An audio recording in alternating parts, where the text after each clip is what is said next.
Hi, everyone, and welcome to the In the Shoes of podcast, where I make it my goal to see life as much as possible from someone else's point of view. Just like we all have a unique heartbeat, every single one of us sees life only from our own perspectives.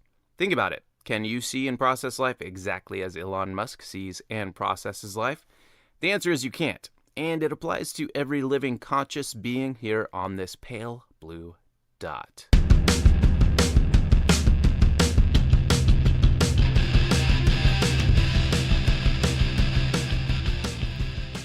Have you ever been excluded just because of your lifestyle preference or simply because of the way you are? If you have, then I think you'll definitely relate with my next guest, Bridget Clinch.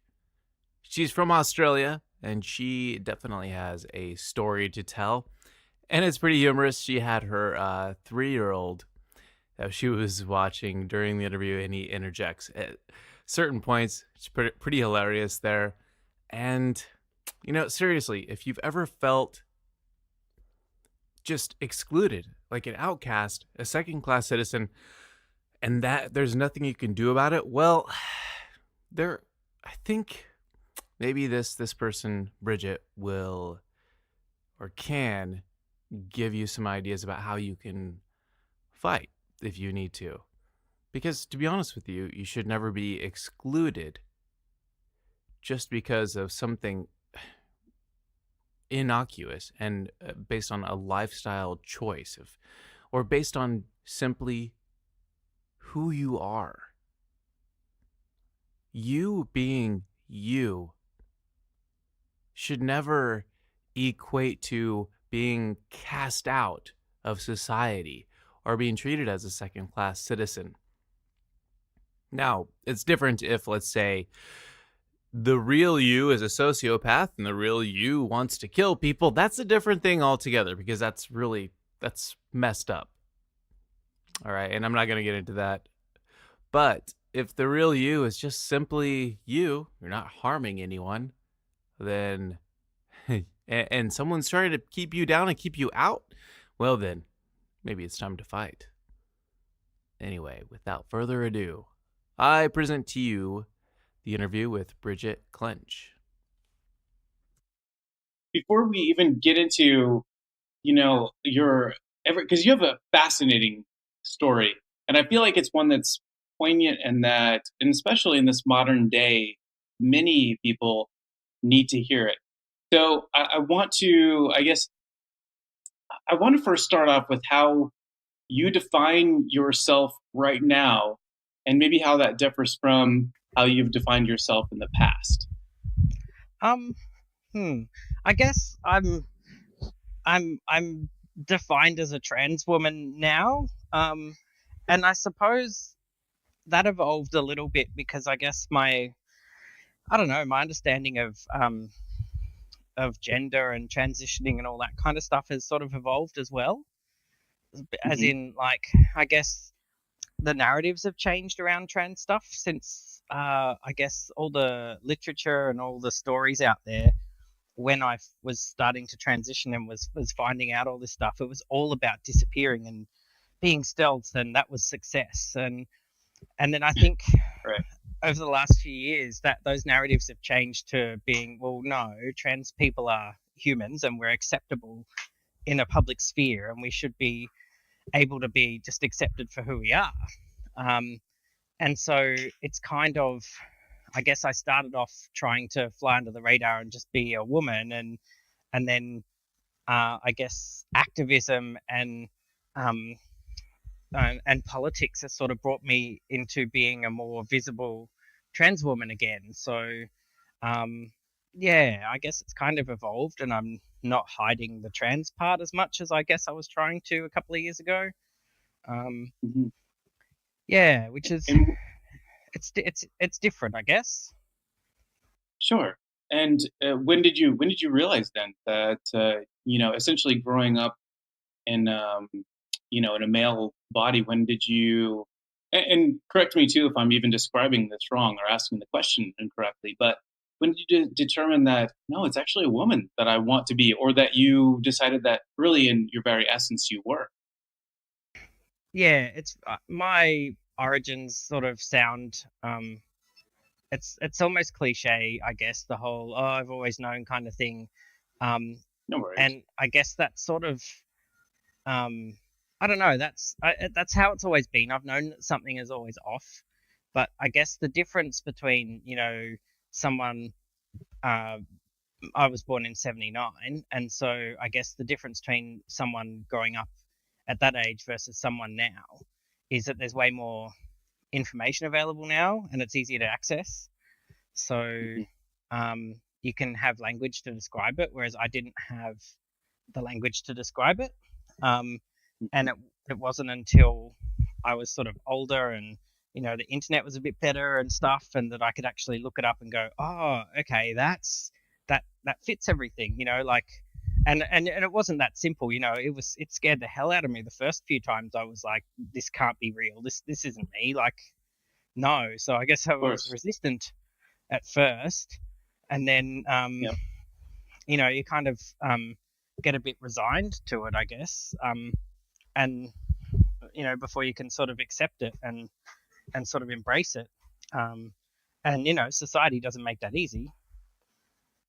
Right. And that's what I was wondering too, like what you struggled with. And especially, I know that loved and still love, from what I understand, the army, and that there were some changes that were made there, and that wasn't exactly an easy time. So, can you elaborate on some of those difficulties that you faced, either in or outside of the army, or just in normal civilian society?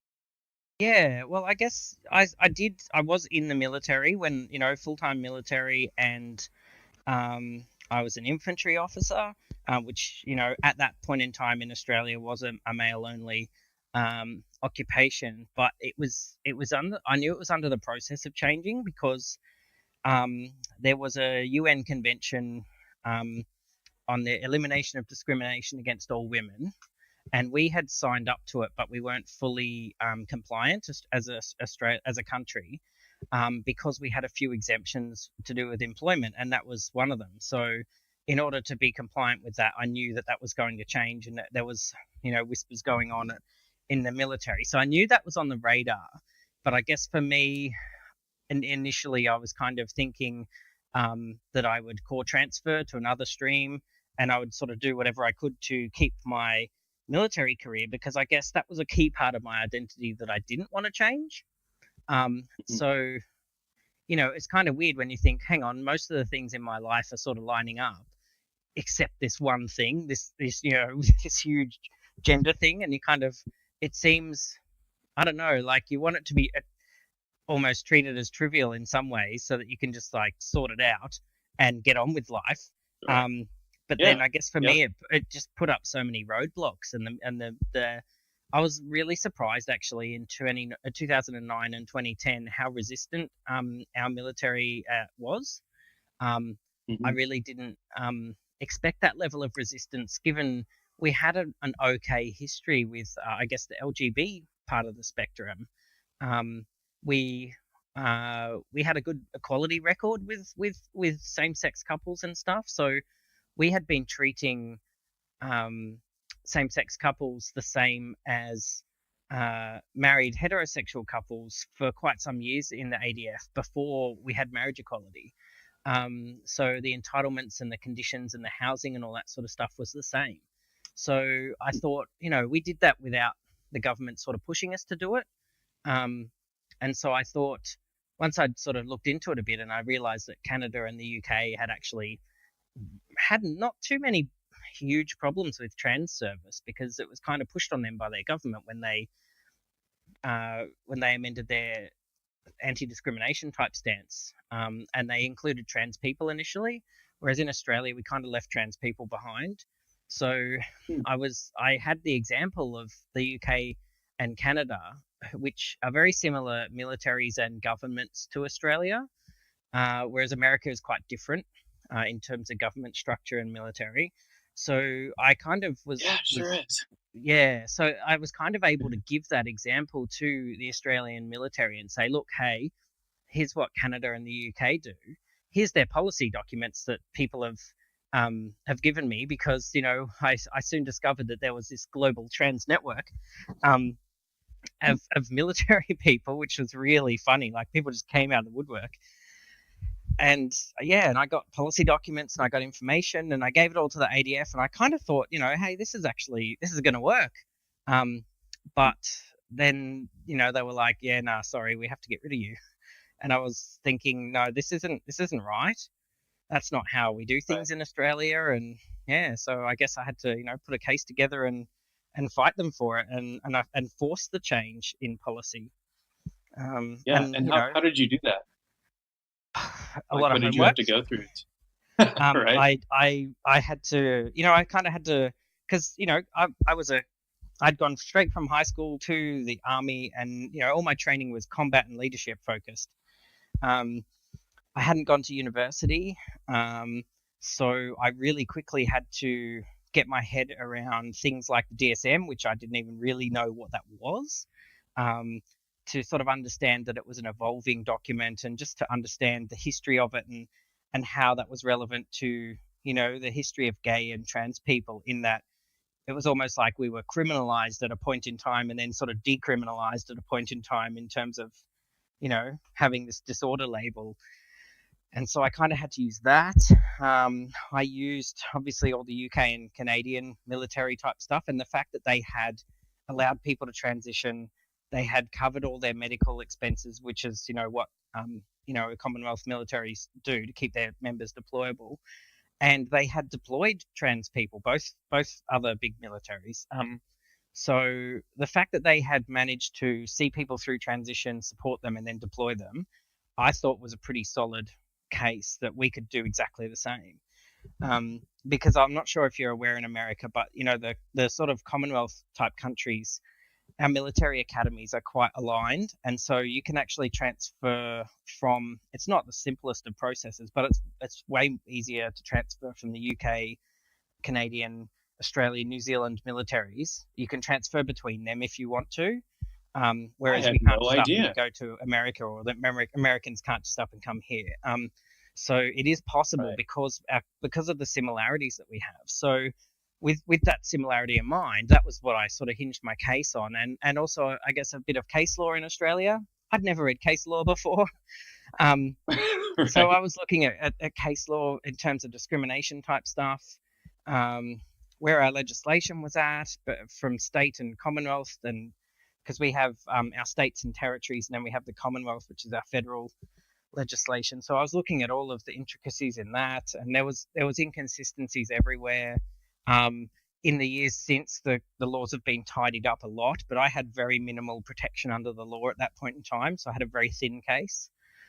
And I guess there was some family court rulings in Australia that really helped me. Just some of the judges' concluding statements, where they talked about that being trans uh, wasn't really a mental disorder. And so this was even back then, back in the 90s and noughties, there was sort of case stuff where people had put the evidence forward to say being trans is like a legit, you know, thing. It's not a mental health condition. It's not a psychiatric disorder. This is just a part of the human condition, and some people are like that. So the fact that judges had said that, I think, went a long way.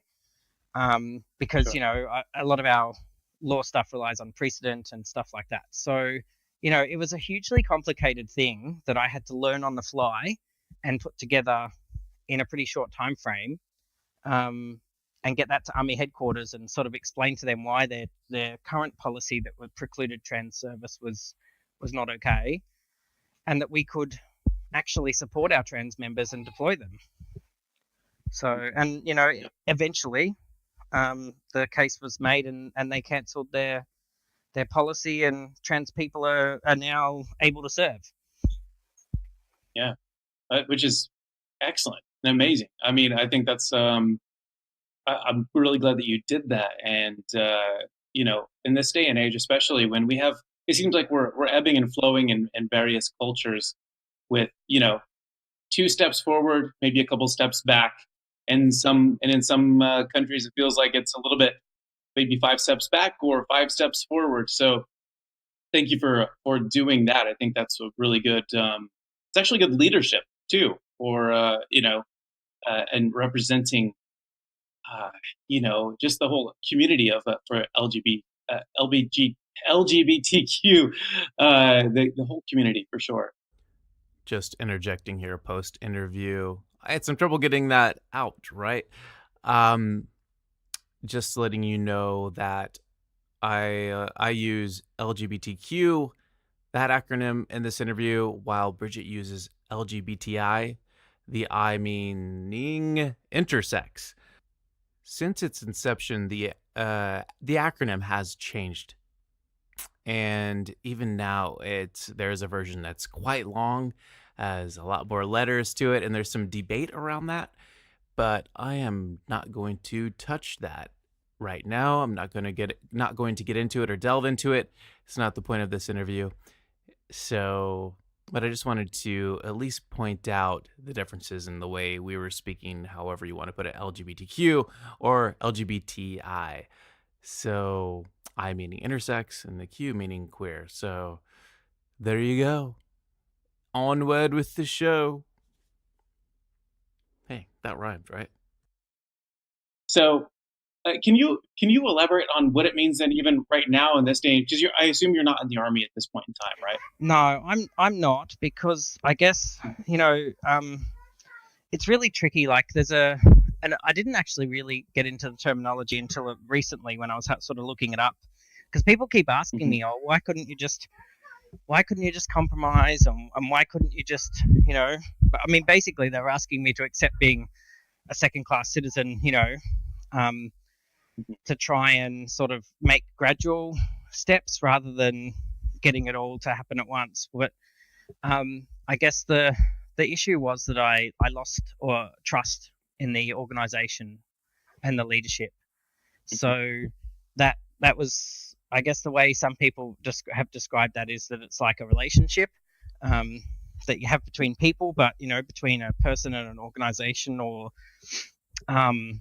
the leadership culture and their peers in an organization. So that was strained, and I guess the way I described it before was kind of sounded straightforward, but it took the better part of 2 years to sort of iron out all the policy issues. So you can imagine someone transitioning, freaking out about being trans and how they're going to be in the world, whilst their hierarchy is, telling them that they're no longer able to do their job. Right. And then once that policy thingy was out of the way, sorry, toddler guy with his Star Wars. No worries.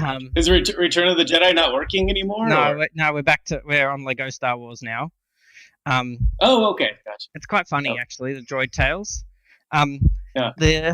So I guess I made it sound simple, but it was constant roadblocks. It was every little sort of small aspect, uniforms, hair, just certain aspects of medical stuff. Like everything was put up as a no, we can't do that, and I had to sort of justify why that that wasn't the right answer, and this is how you support trans people, and this is the answer. So I had to go and seek the answers for them, give it to an obstructionist organization that was really dragging their heels, and do that each step of the way. And so by the time I sort of had my surgery and was sort of getting back into trying to resume normal type work, there was still even more. They wanted to make me go back in terms of seniority, and there was all sorts of. It was just this constant slog. So after a couple of years of that, I guess there was a pretty decent amount of depression and anxiety around a lot of that, and so I ended up getting discharged. So it really wasn't workable for me to keep being in the military with those people that had made my life hell for 2 years. Right. So yeah, whereas that support, and I've seen, New Zealand did a really good job with their first trans person, and just sort of got in their corner and supported them through it. And it was the contrast between New Zealand and Australia dealing with their first trans defence people was night and day. Um, but they we did it wrong, they did it right. It's that simple. Um, Gotcha. yeah, so it's kind of, and I'm still dealing with unpacking some of that stuff now with psychologists and trying to get to the root of some of those issues, because it's a pretty big thing to that was a big part of my identity in my life, and it wasn't something I Mhm. was ready to give up yet. So that's caused a lot of lasting issues, I guess. Yeah, no, I can imagine. And have you?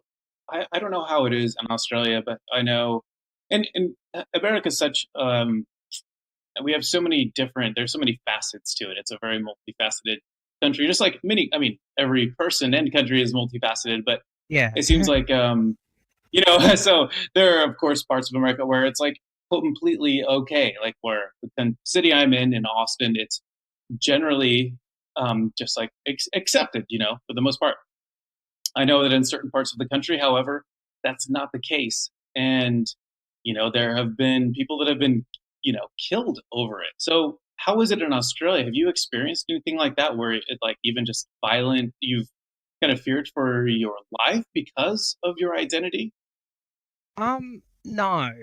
I mean, I guess the Okay. the worst stuff I get is the odd, like maybe someone might say something, in person, but a lot online, because I Mm, guess they're too gutless to say it to your face. But of I think course. Yeah. like we're much less extreme, I think, in Australia. So like I think we're a bit more bland. Just we don't have the numbers that America has population wise. So those the fringes at both ends are not as out there, I don't think. So we don't have any real places where we have the super duper accepting stuff, and we don't have the other real places where it's totally unacceptable. And I guess it's probably not as hard in Australia to move as it might be in the States, I Mhm. guess. So if you grow up in a more rural place in Australia, it's pretty easy to if you've got something about you that you don't really want to deal with in that area, it's not that hard to get to the city. Um, Oh, so sure. Yeah. yeah, so and I mean there was a murder of a trans woman in my city a few years back, but Mhm. I guess the way the police handled it pretty well, the media didn't so well. But I mean, that was treated. It was an intimate partner setting, so I mean, they really Yeah. looked at that more. It wasn't a hate crime; it was just a straight out, domestic violence situation Gotcha. between a couple. So, um, Yeah. and it, But then, of course, in some ways, but then the media actually took it and sensationalized ah, it, yeah, it and sounds like. the newspaper actually had to apologize for some of their headlines, and some it was Ah, just nasty. Um, whereas yeah. the police and the authorities kind of it, it's in some ways it's kind of good that we were just it was just seen as normal people. Um, but I Yeah. guess in terms of stats and whatever, like we don't, I don't know, we don't have that crazy high. Like people aren't just murdering trans people as a bit of a pastime because their uber conservativeness tells them Yeah. that they should, so Right. Yeah. yeah. And I don't think it's that bad here. Although I don't know the numbers, so I The may want numbers to aren't look too that up, and I flash. might be scared.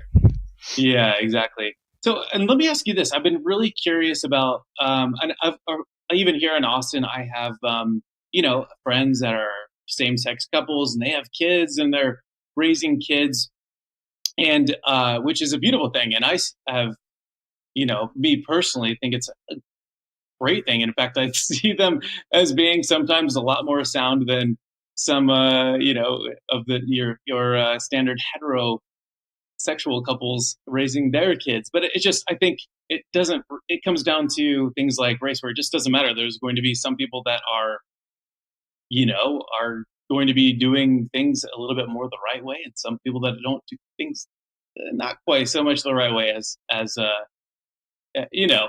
So, but from what I can, what I'm trying to say is like, I have no problem with it. I think it's great. And I wonder, have you experienced anything like having I don't know how many kids you have. I know at least one for sure, even from this podcast Yeah, yeah. episode. Yeah, but I've got three. how I've got has how two big you've girls at got school and three? a little toddler guy from my current relationship. Um, and I guess we haven't run into too many obstacles with that. I mean, we're down to fine Yeah. tuning like the language in organizations and on application forms, and um, Mhm. where again, it's a numbers thing. It's not super common, but it's not. Most people, I think these days would at least know of, if they don't know directly, a sort of same sex couple with kids. And I Yeah, think, of course. yeah, it's just, and I guess it seems like a very much more deliberate act to have kids as a same sex couple. Um, because there's certain hoops you got to sort of jump through before you can make things happen, and Yeah, you got to do deliberate fertility processes and stuff. right. And so, whereas Which I think same that's sex couples probably don't have accidental kids.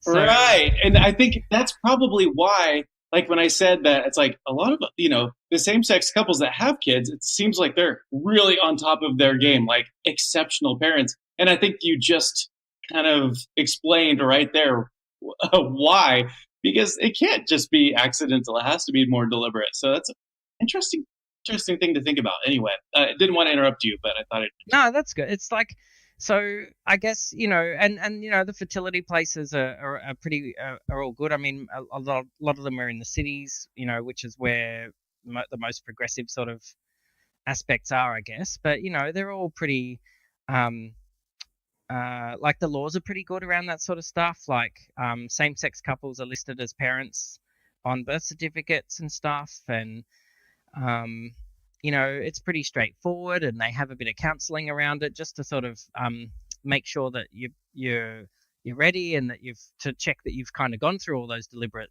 things. And yeah, like it was a pretty good process. Um and yeah, I think by the time our little guy's a big guy, I really think it's going to be even better. Like, it's just going to be so much more accepted and sort of normalized.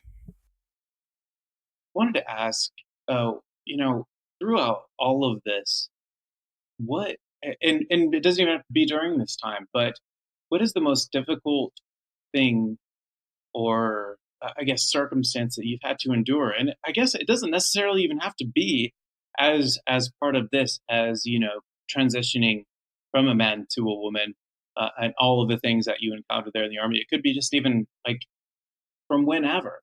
Um, just to get a better gauge, and I want to do a flip side of that too. But for right now, uh, if you could describe some of the most difficult challenges the, even the most difficult challenge you've had in life. Um, it's definitely a steep learning curve, but I think only positive stuff comes from learning and evolving. That aspect of things is all good, but I guess the hardest thing is just knowing that society hasn't caught up yet, and general attitudes are still, um, there's just a lot of resistance to accepting that we're legitimate people, and that we just deserve basic decency and rights, and that we shouldn't be the butt of jokes in comedies, and that kind of thing. So there's still that societal lag, and Mm, that's really hard to deal with sometimes.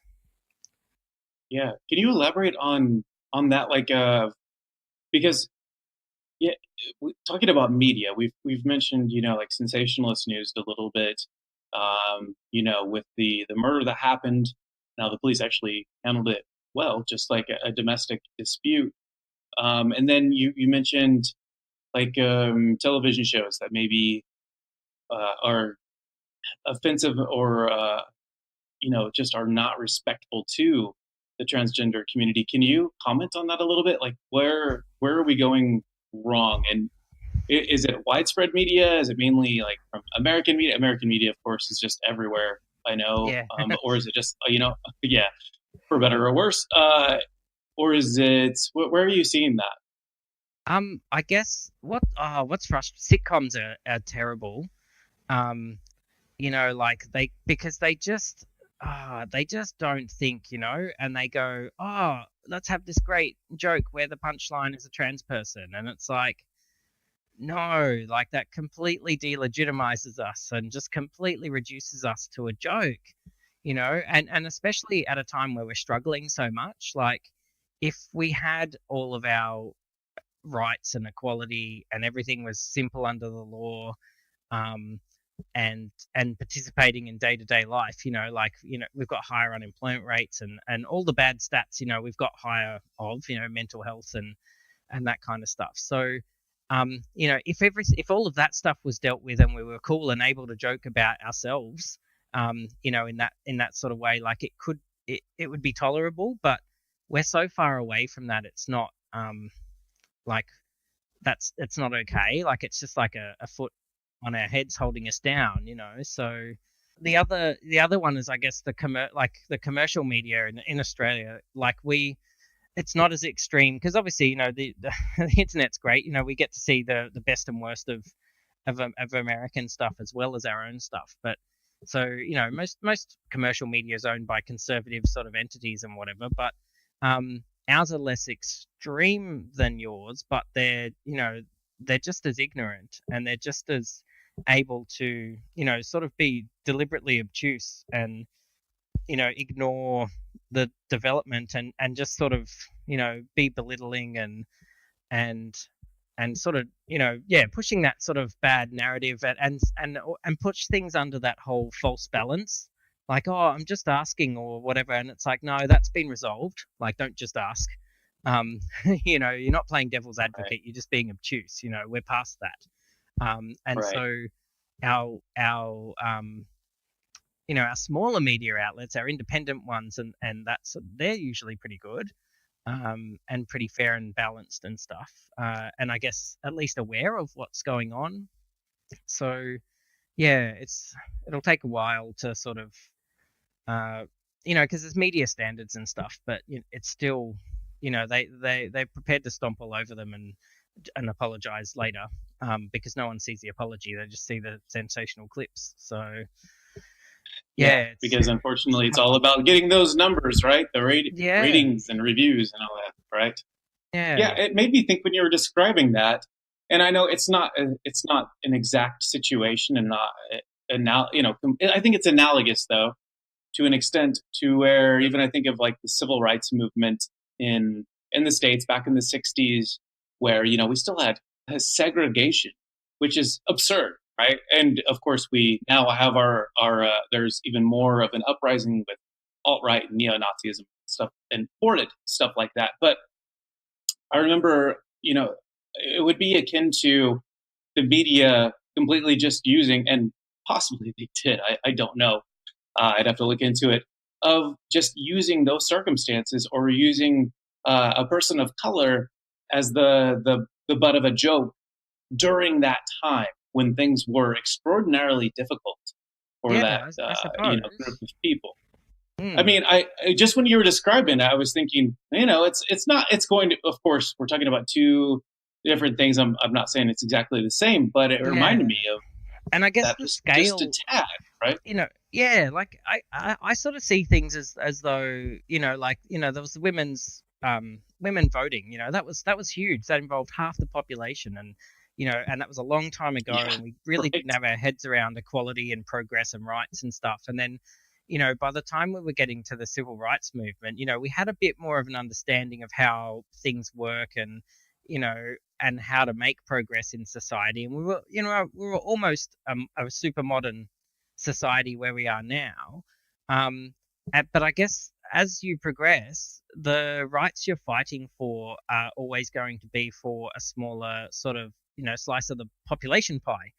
And so, as Mhm. trans people, we're a tiny, tiny, tiny little wedge. We're not a huge wedge like, people of color or women, or, trans people are a Good tiny, point. tiny little slice. Mhm. So it's really hard to Mhm. get the mass behind your movement to get that heard.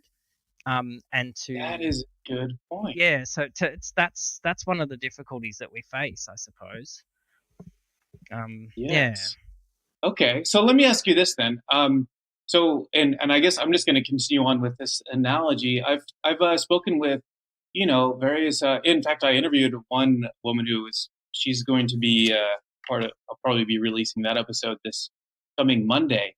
But we talked about something called white tears, and how the media portrays always, and it's really kind of absurd and ridiculous, of the white person coming to the rescue of the person of color and whatnot, or of the black family, and or like these white tears, and now it just gets a little bit absurd. I think that it's good for all of us to be united, and like when you see some of the like civil rights movements back in the 60s here in the States, both black, white, and otherwise coming together and fighting, which I think is a necessity. But how is it in the transgender community? Is it how would it be taken if you know do you, I guess what I'm asking is, would you welcome the reinforcements for people of whatever sexual preference or even political preference, if they were willing to come and fight with you, within wherever that was needed in whatever case, right? How Yeah, would that be perceived or taken? I guess, I think some people are resistant to take sort of outside help, from outside Hmm. the community or bubble. But I guess Hmm. I'm aware that we need allies. Like, we need because it's right now we're still like we're only just getting our sort of first wave of trans role models that are being portrayed in a positive light. Um, we've got like a handful around the world. Um, like until Orange is the New Black came out, Laverne Cox wasn't on anyone's radar, and she's been awesome. Um, Hmm. and oh, hello, toddler man. Can you go back? Oh, He's can you go always back? wanted to be interviewed. Yeah, can you go back to Star Wars, please? I'm gonna play with you in a little bit. Yeah, no. So I guess our role models are only just starting to come in, and Yeah. oh, okay, you sit there. Ugh. So with that sort of first wave of role models, we're sort of we're not sort of I don't know, we're not even really mature as a movement. I don't think really. Um, Mm. and so bringing on allies is still pretty essential.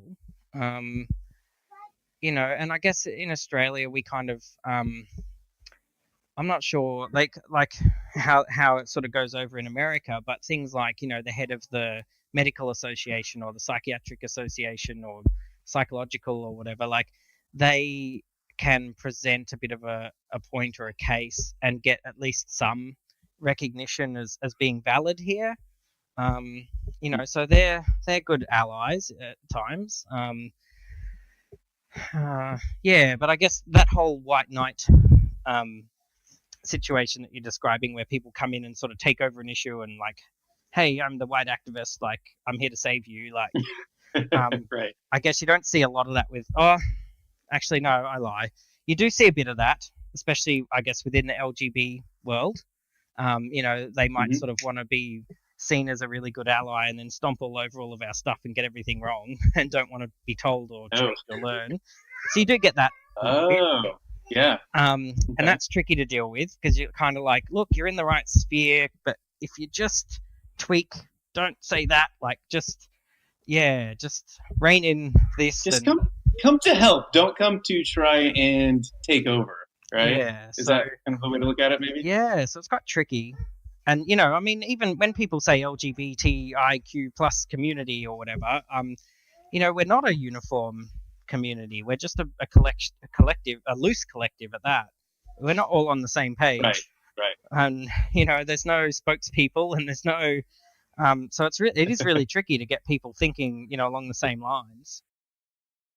Right. So have you seen? Let's dive into the if. And I hope I'm not taking all of your time, and I won't. I'll try to lead us to a couple more questions. But your opinion on all right on because it seems like there is maybe a little bit of a, maybe not rift, but you're like LGB, lesbian, gay, uh bi, and then the you know But the transgender queer, is there something like, have you seen some rift between, those two or three or four, I mean, we were left behind. I mean, in Australia, we were quite obviously left behind in a lot of legislative areas, and so it's frustrating when people talk about the LGBTI or whichever version of the acronym they use. But Of what course, they're yeah. really Yep. meaning is they're just really looking at even just the L's and G's, you know. Mm. So it's and that's what defense literally did that whilst I was transitioning. They were fighting me, and it was at the point where I still had been given my notice to discharge, and I had that overturned yet. And I hadn't had their trans policy cancelled, and they were pushing themselves as LGBT champions, LGBTI employer champions, and I was like, no, hold on, Really? no, this is not okay. You are L and G, maybe B, but yeah, so it does happen where people sort of claim to be for everyone, but they're only for their own little subset, and they're more than happy to sort of throw us under the bus in some respects. Right. Um, to get their rights or get their cause put forward, but not the whole or not every aspect of the rights side of things. Um, I mean, even as with our marriage equality, we had a few tail ends to tie up with. Trans people were still forced to divorce to get their birth certificate for a good. Well, every state still hasn't fixed that up. So, a same-sex couple can get married Oh. now, but if you're married and trans in certain states of Australia, there's still this lag because they haven't removed that in legislation yet. And it's like it could have all been done at once, but it wasn't, and now it's being done piecemeal. Right. So yeah, there is Yeah. a sort of fracturing. I don't think it's deliberate. Mhm. It just kind of the loudest ones get the attention first, and the more prominent ones, and there's obviously more gay guys advocating, and a lot of lesbians with kids and families, and just the typical sort of, I guess, sexism type things that sort of hold some of the women back from getting heard, and then trans people are sort of a step behind that as well. So yeah, we really are pushing shit uphill sometimes. Unfortunately. But I guess overall, though, would you say that it sounds like there has been at least some progress made, and that yeah, there's some pushing shit up a hill for sure, but it sounds like there has been some progress. So that hopefully it's just continues to get better, as opposed to going backward. Yeah, I think I we're don't on know the the right political track. situation. I think in Australia, in a lot of ways, we do have a bit of conservative pushback at the moment, but nothing like the scope that you're having in the States now.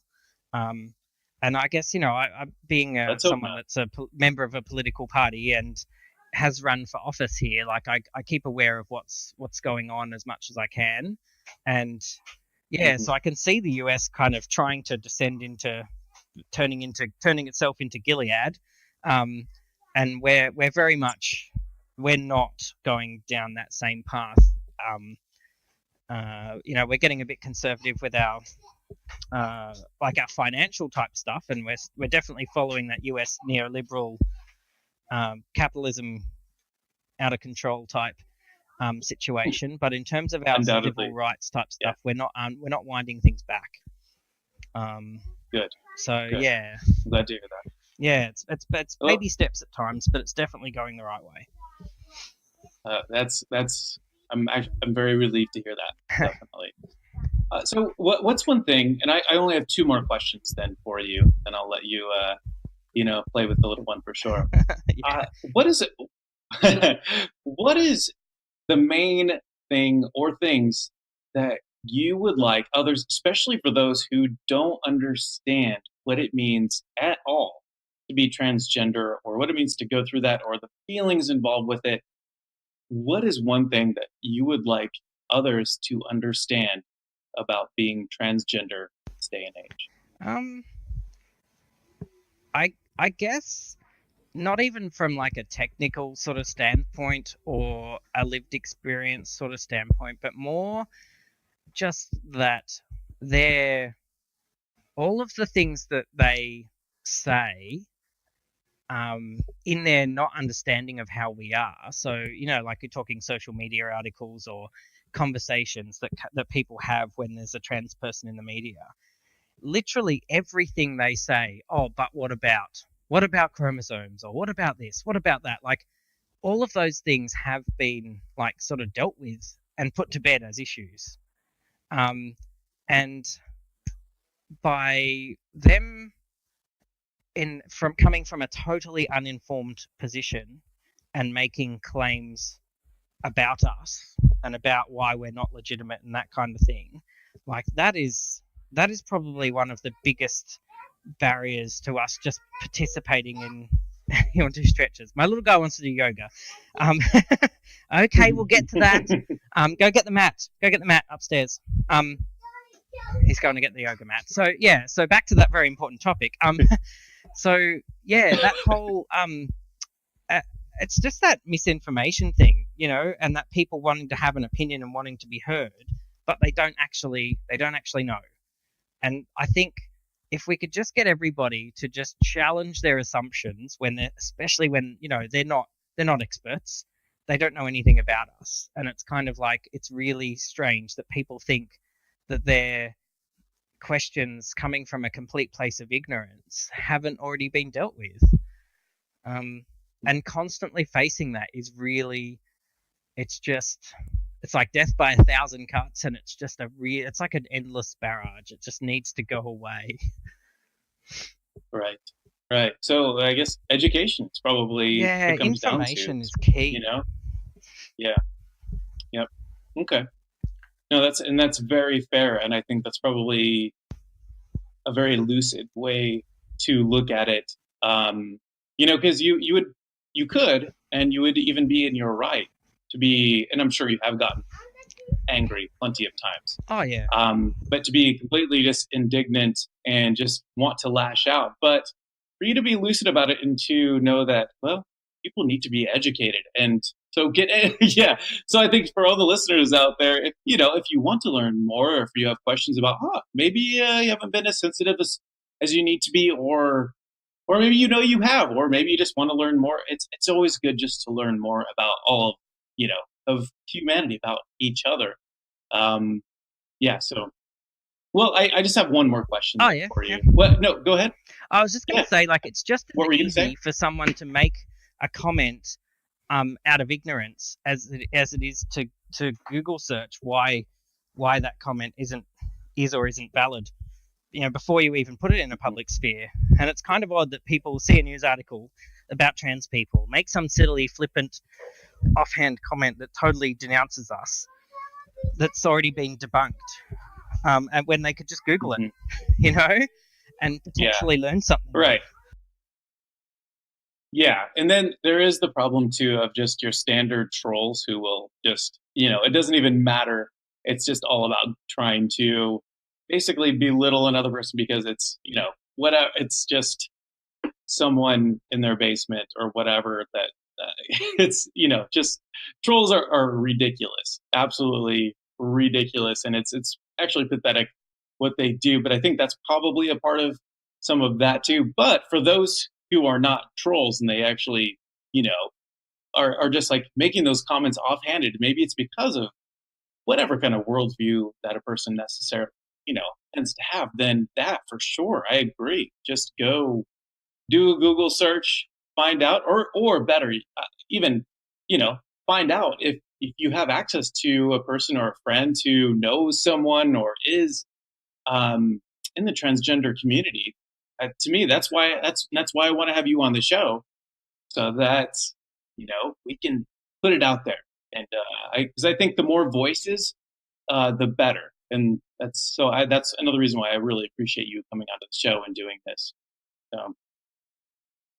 Excellent. Well, one more question then, and then I'll let you get to the yoga session that I feel is about to happen. It is pretty soon here. The mats are rolled out. It's gonna happen. Totally yoga. That is so cool. Excellent. Okay, so I want you to imagine, I don't know if you've been to Queenstown in New Zealand, but I want you to imagine that you are in Queenstown, this beautiful town in the South Island, New Zealand, and you decide to go hiking, and all of a sudden, in the middle of nowhere, a spacecraft appears. Time seems to freeze, and out steps an alien who goes by the name of Ford Prefect. Ford, Sorry, what was that as you name? find out, is a journalist from Ford Prefect, and that is actually not mine. That comes from the book Hitchhiker's Guide to the All Galaxy right, sure. by Douglas Adams. I totally just stole that. Usually I use Benedict Cumberbatch from England, but I'm using Ford this time. So Ford Prefect steps out, and he looks like a normal human, but you find out that he's actually from another galaxy, and he is a journalist, an intergalactic journalist, who is here on the planet for only 5 minutes, and he has chosen you as the sole representative of the planet Earth to describe to him what it means to be human and how you perceive life on this planet. So you have 5 minutes. 5 minutes. What would you tell? And you have plenty of, you can think about it. Without being, but does that eat into my 5 minutes? No, it doesn't. No, you do have. No, you have time to think about it, and then you have 5 minutes to explain it. He has about 10 minutes. I might need to hitch a ride, and we can sort of talk it out on the way. Maybe he can upload some of our internet, to some sort of data cache thing, and then I can show him some stuff. I don't know. Like, I guess, like, I sort of see as. I know you want to do stretches, little man, but I've got to talk to a space alien journalist for a podcast thought experiment. Yeah, I guess I sort of see, as we understand it, like, life to me seems to be this thing that is just battling against entropy and just, I don't know, like, I don't. That's kind of like the information that I think where it leads us to, and we're just struggling to understand things, and yeah, I guess we're imperfect and a fragmented. We're not a unified sort of populace or anything yet. We're so far from it, it seems.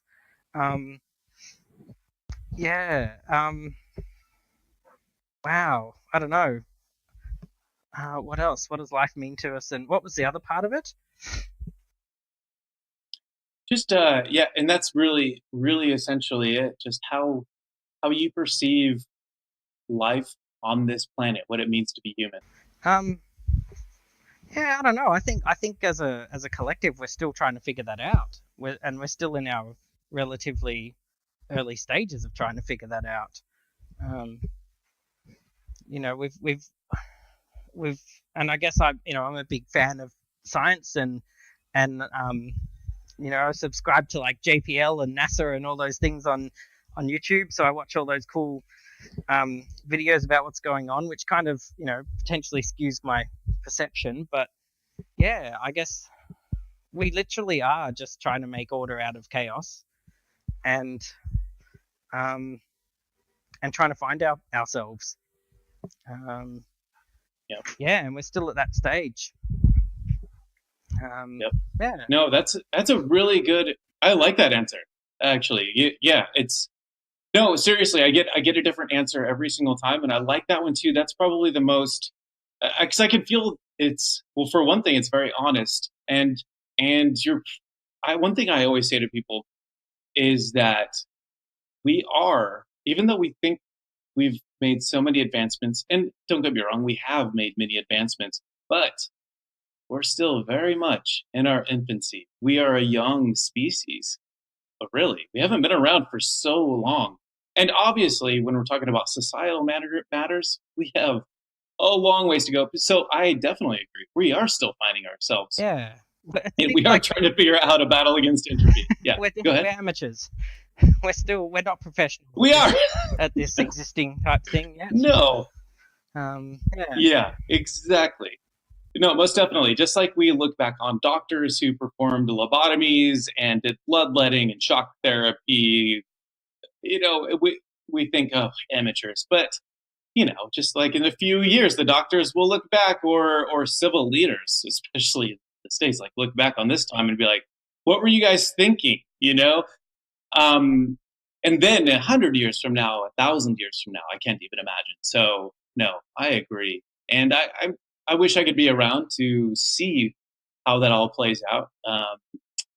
But I think as long as we keep on pushing forward and trying to make things better and actually considering one another, um, and not letting our own, because we can be narcissistic creatures, but if we don't let that get in the way, I think we may just be all right as long as we don't destroy the earth in the meantime. I guess that's But that's a bit of a concern. I mean, yeah, I we were on track to wipe ourselves out if we didn't get on top of CFCs. I didn't realize um how close, or not, like, because they said by about 2060, if we hadn't stopped putting CFCs into the atmosphere, we potentially would have turned mhm, the Earth into some post-apocalyptic type, movie setting, um, with the destroying of the whole ozone layer. So we kind of dodged that wow, one, and I guess now the current thing is climate change. It's happening, and it's what we do with it and how we minimize and mitigate and address it that's going to be our next big test, as a well, species. for sure. So yeah, Yep. yeah, still amateurs. Yeah, We'll have to figure a lot of stuff out. I, I think so too. Hopefully, we don't ruin that Great Barrier Reef in the meantime. Yeah. Because and Bridget, where are you at in So I'm in Australia? Brisbane, which is the capital of Queensland. So the Barrier Reef is a bit further north in Queensland, than where I live, because I guess our states are pretty big, um, and I don't even know how many hours it takes to get from the top to the bottom of Queensland. But yeah, it's a pretty big state.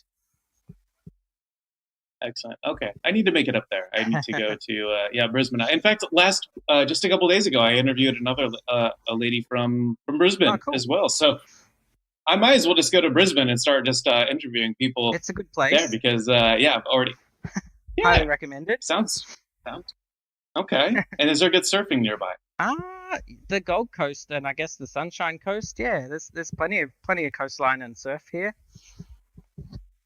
Yeah. Okay.